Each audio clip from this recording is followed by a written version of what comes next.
The sun had barely risen over the misty banks of the Po River when the first arrows whistled through the air.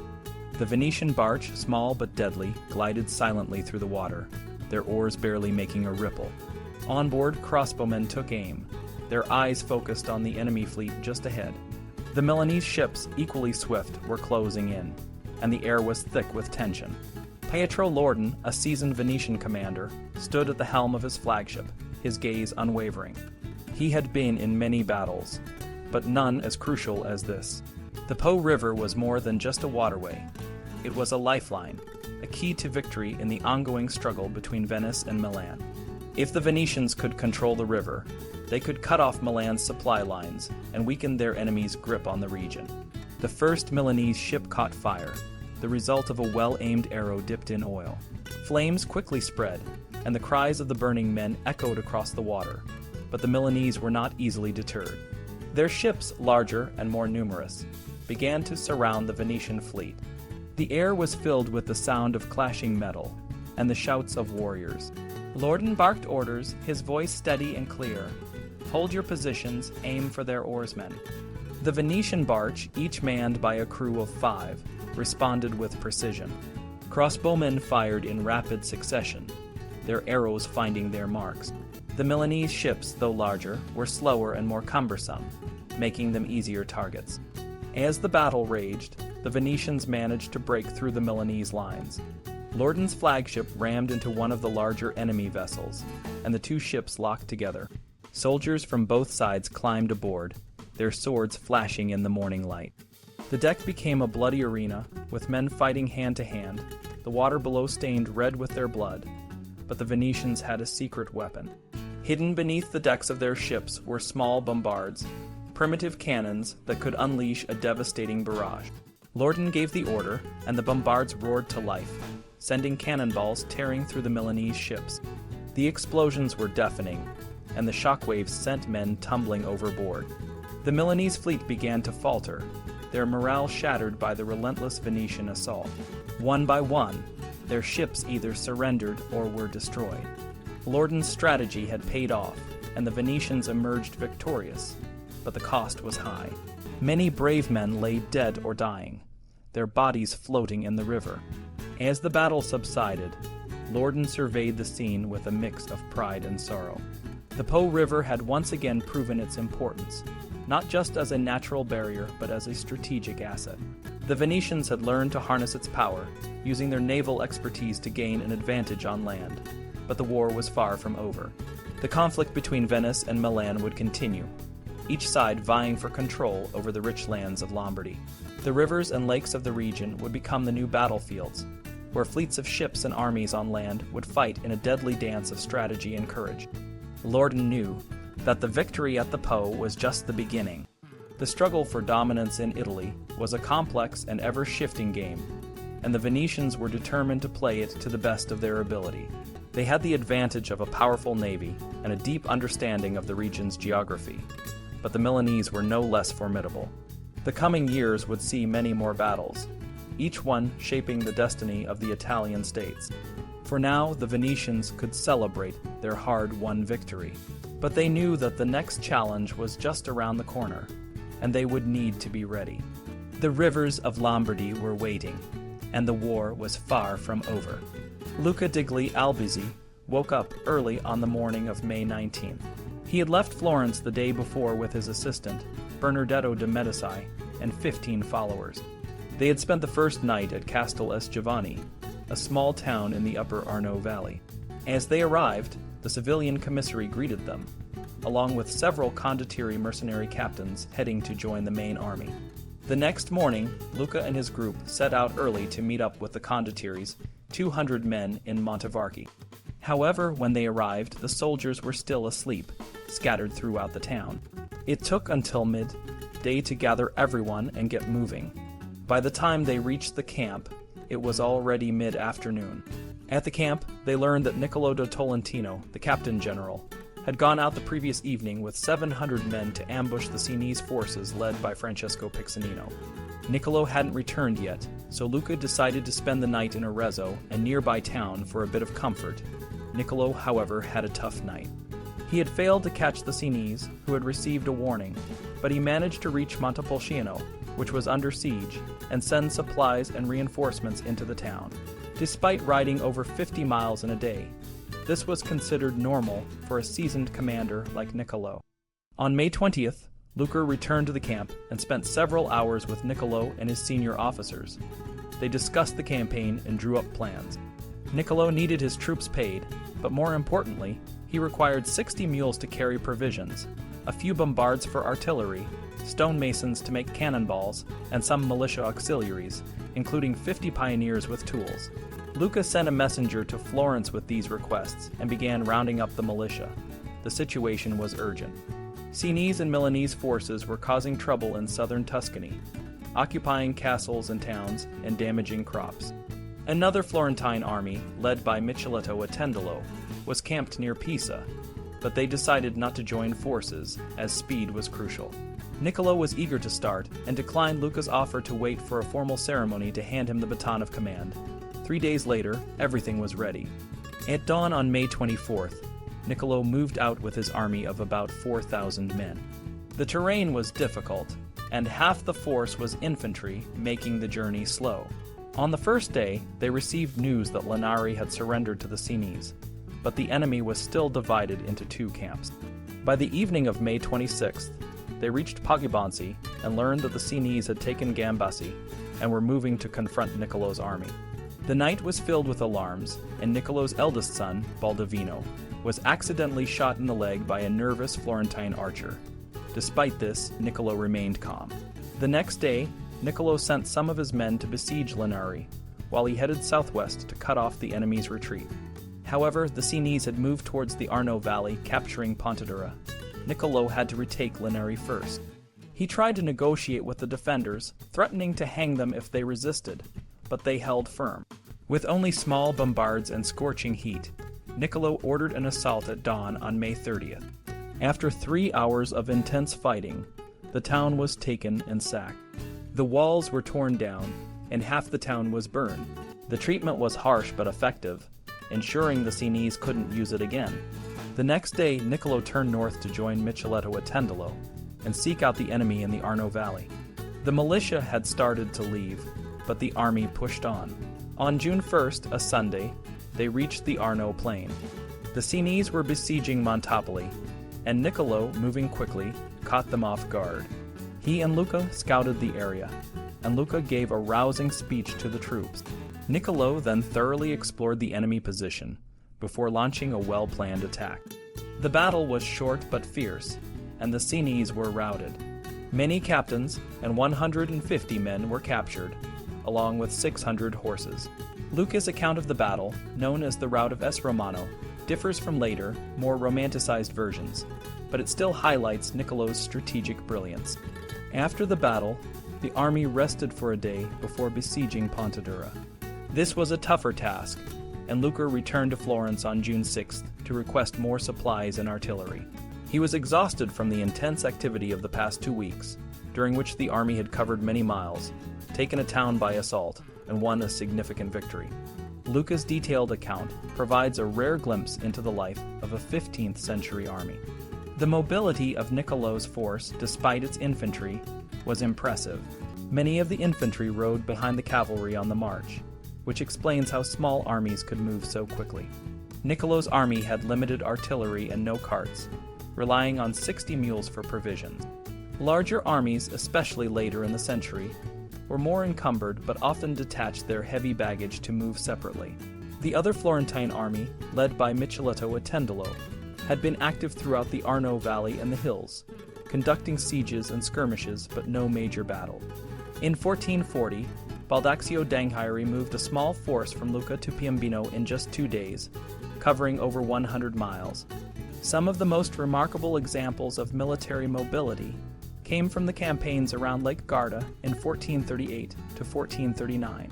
Gaetamlata, a Venetian commander, led his army of 3,000 cavalry and 2,000 infantry over the mountains around Lake Garda to escape the Milanese siege of Brescia. He reached Verona in 5 days, a feat that astonished even his enemies. The Milanese commander, Niccolò Piccinino, later mirrored this speed. In 1439, Piccinino surprised Verona by marching his troops around the lake and captured the city, only to be driven out 3 days later by Gaetamlotta and Francesco Sforza, who made the same rapid march. The mobility of these armies was often driven by the need for provisions, and camps rarely stayed in one place for more than a few nights. After 1450, improvements in provisioning and the use of field fortifications made camps more permanent. In 1479, the Florentine camp at Poggio Imperial served as a base for the summer campaign. Gaetamlotta and Sforza issued a set of army regulations in 1439, which covered various aspects of military life, including the order of march, protection of provisioning companies, and camp security. One notable difference from English regulations was the absence of rules about women in the camps. Italian armies often had large numbers of female camp followers, a reflection of the accepted role of prostitution in Italian society. In contrast, English regulations strictly prohibited women in the camps, and violators faced severe penalties. This period of military history is marked by the strategic and logistical challenges of maintaining a mobile and effective force. The campaigns of Luca degli Albizzi and others provide a vivid picture of the dynamic and often unpredictable nature of 15th century warfare. In the world of Italian warfare during the Renaissance, the life of a soldier was a mix of campaigning and downtime. Much of what we know about the life of soldiers in camp is overshadowed by the less documented side of their existence, winter quarters. Places like the Borgo S. Marco outside Pisa served as winter quarters for armies, such as the Florentine forces led by Micheletto Attendolo in 1431 to 1432. These quarters were different from the serragli, or permanent encampments, found in Venetian cities. In Pisa, soldiers likely stayed in private homes, while in the Venetian cities, there were dedicated areas for the troops. Soldiers under a condottiere, like Federigo da Montefeltro, usually returned to their homes in the winter, only gathering occasionally for pay. In some places, especially in the Venetian territories, troops stayed in the same winter quarters year after year, but many still went home to their families. As time went on, armies began to stay together and receive pay even during the winter, though not always. Winter campaigns were not uncommon, with December and March seeing a lot of activity. The summer break, once a standard part of the calendar, became less common after 1450, though the Venetian army still held its drills in spring and autumn. The main periods of active campaigning were in spring and early summer, and then again in autumn. These seasons were chosen not just because the weather was better, but also because this was when armies could do the most damage to crops. Devastating the enemy's fields and looting were key parts of warfare. The guastatori, or devastators, were responsible for burning and destroying crops, but they also built fortifications. This kind of economic warfare could cripple a small Italian state more effectively than winning a battle. When an army was on friendly soil, they had to buy provisions and keep their troops in line. Condottieri were responsible for maintaining discipline, and they could be fined if their men caused damage. Complaints from locals were common, but the overall impact of these permanent armies on the civilian population was not as severe as one might think. The most dangerous times were when an army was retreating after a defeat, as soldiers might turn on the local population. In enemy territory, the opposite was true. Armies lived off the land and were encouraged to devastate, but even then there were rules. For example, church property was usually spared. Francesco Guicciardini, a critic of the mercenary system, noted that while soldiers have always been a burden to the people, they were generally kept in check. However, foreign armies, like the Spanish and French, who arrived after 1494, were different. They lived off the land and often caused more damage. Italian armies of the 15th century, however, spent most of their time on friendly soil, where their behavior was better controlled. When a town surrendered or was stormed, the situation could quickly spiral out of control. Before a siege began, a town would often be given a chance to surrender. If they agreed to a delayed surrender, the siege would pause, and the besieging commander could avoid the risks of a full assault. The terms of surrender varied. A wealthy city might offer a cash ransom to avoid being plundered. In other cases, the inhabitants could leave with their possessions, or they might be allowed to live but lose their property. The worst-case scenario was surrendering without any terms, which could lead to a brutal sack. Once a surrender was negotiated, the commander had to manage the distribution of booty. It was common to divide the city among the troops, but this could lead to conflicts. Francesco Sforza developed a method where troops laid down their arms and entered the city together, with a provost guard maintaining order. If a city was taken by surprise or treachery, the situation could be chaotic, as seen in the sack of Volterra in 1472. The Florentine commander, Federico da Montefeltro, allowed the sack to last for only 12 hours to maintain some control. Sieges were dangerous for both the besieging and defending forces. The besiegers faced boredom, hardship, and the risk of high casualties. If an assault was necessary, it was particularly bloody. Many battles resulted from clashes between besieging armies and relief forces. These situations often led to more intense and deadly battles, as the besieged city might sally out to join the fight. Machiavelli, a Florentine political secretary, often mocked the Condottieri system, describing Italian battles as bloodless. However, this was an exaggeration. Battles like Anghiari in 1440, which Machiavelli claimed had only one casualty, actually saw around 900 dead. The Battle of Molinella in 1467, described as having no deaths, actually left about 600 dead. At Campomorto in 1482, 1,200 were left on the field, and at Rimini in 1469, 300 were buried by monks. While the battles were not fought to the death, and heavily armored knights often survived, the infantry and auxiliaries suffered more. Among the senior condottieri, only a small number were killed in battle, and most of these deaths occurred in sieges or against the Turks. The life of a soldier in Renaissance Italy was a mix of discipline, devastation, and the constant risk of violence. Whether on friendly soil or in the heat of battle, the role of the condottieri and their troops was complex and often misunderstood. The 15th century saw significant changes in the way wars were fought in Italy, particularly in the types of weapons used and the increasing number of conflicts with the Ottoman Turks. These changes had a profound impact on the casualty rates among soldiers and commanders. One of the most notable developments was the widespread use of gunpowder. This made sieges much more dangerous and increased the likelihood of soldiers being wounded by firearms. Many condottieri or mercenary leaders were wounded at least once in their lives by guns. Additionally, the frequency of battles against the Turks, especially by the Venetian army, led to higher casualty rates. For example, many Venetian commanders sent to fight in the Mora in 1463 never returned home. After this, Venice began to rely more on Albanian and Greek soldiers, known as Stradiots, who added a new level of brutality to Italian warfare. Stradiots were paid a ducat for each enemy head they brought back, leading to some shocking incidents. At the Battle of Fornovo in 1495, one Stradiot, unable to find a French head, decapitated a local priest instead. The introduction of European troops into Italian wars also increased the casualty rate. Spanish soldiers at Piombino in 1448, and French troops fighting under Colleoni at Alessandria in 1447 were known for their ruthlessness. The French, in particular, were said to open the visors of fallen knights and finish them off with daggers, a practice the Italians condemned as not good war. However, enemy action was not the only danger for Italian soldiers. Camp life was often fraught with violence. Brawls in the camps frequently led to bloodshed, and even natural hazards like rivers posed significant risks. For example, Musio Attendolo Sforza drowned while crossing the Pescara, and Roberto da Sanseverino met a similar fate in the Adige during the Battle of Caliano in 1487. Diseases, especially camp fevers, were also common and often more deadly than combat itself. Many soldiers died from illnesses contracted during campaigns. Physical injuries from battles and long periods of riding in heavy armor led to chronic health issues. Back and joint problems were particularly common among condottieri, and many spent time at the baths for treatment.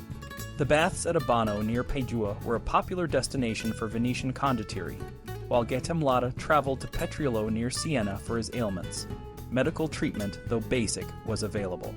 Neapolitan armies had military doctors who were treated like nobility and provided care not just to senior officers.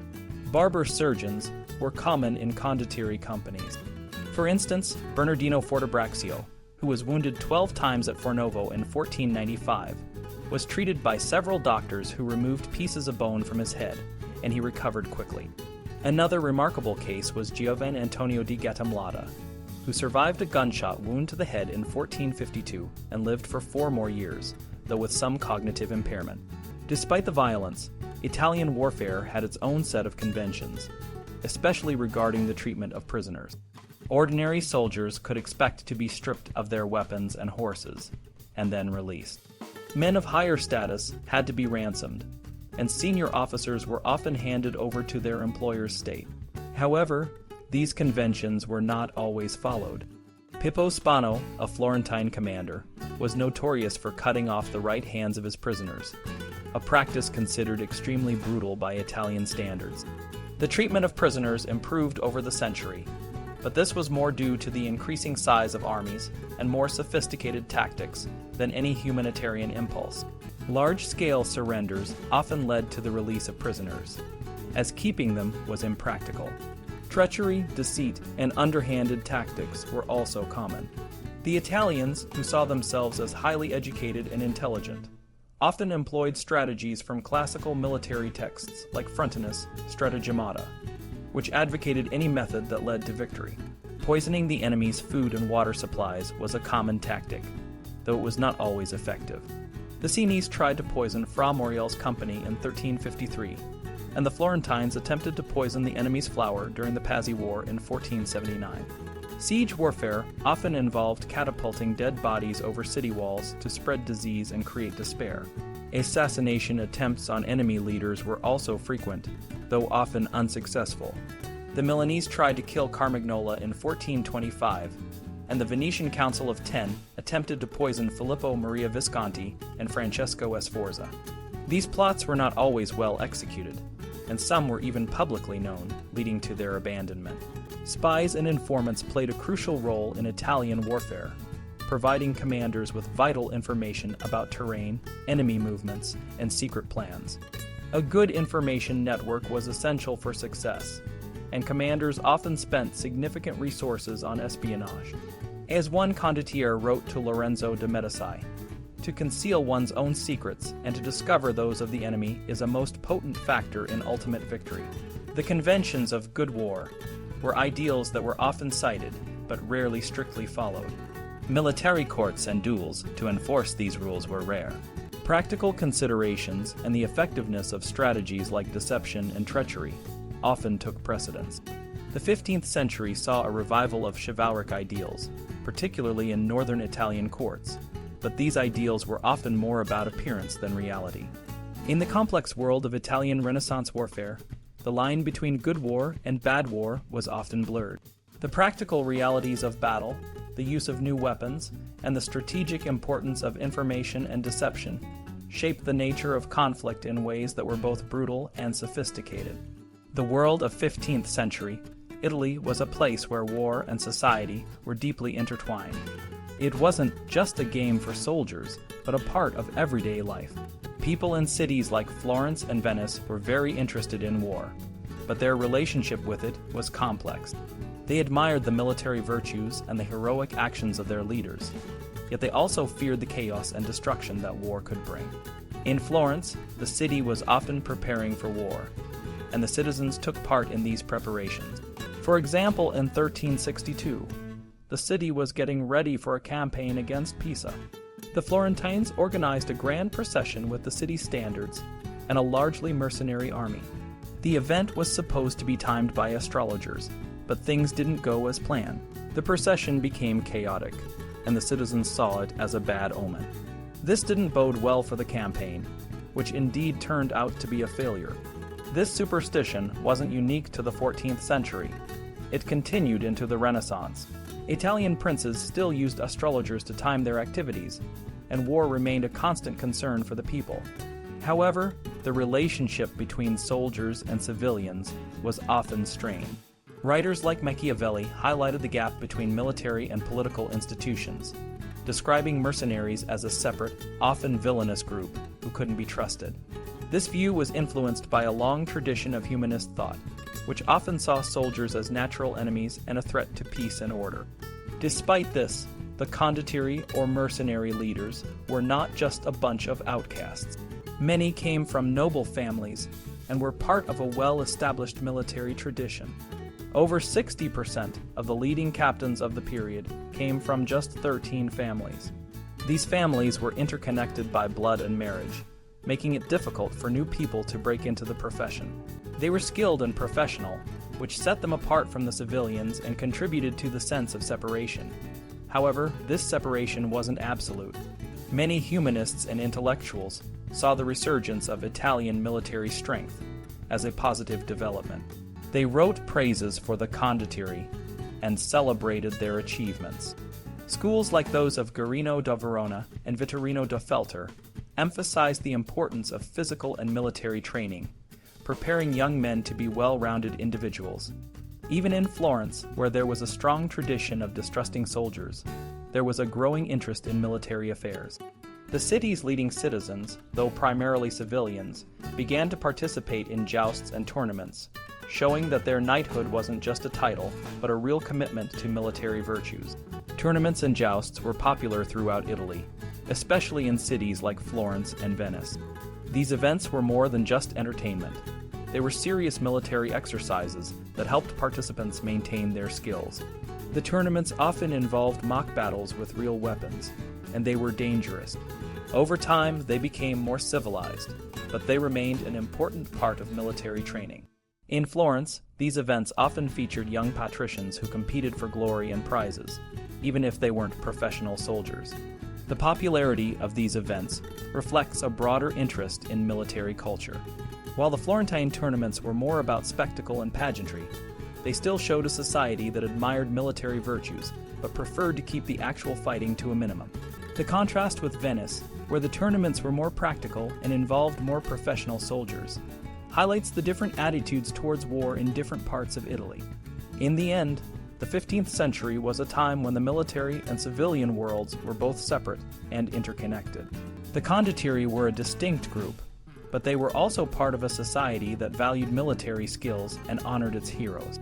The tournaments and jousts were a way for civilians to participate in the military culture, even if they didn't fully embrace the life of a soldier. This complex relationship between war and society shaped the Renaissance in Italy and left a lasting legacy.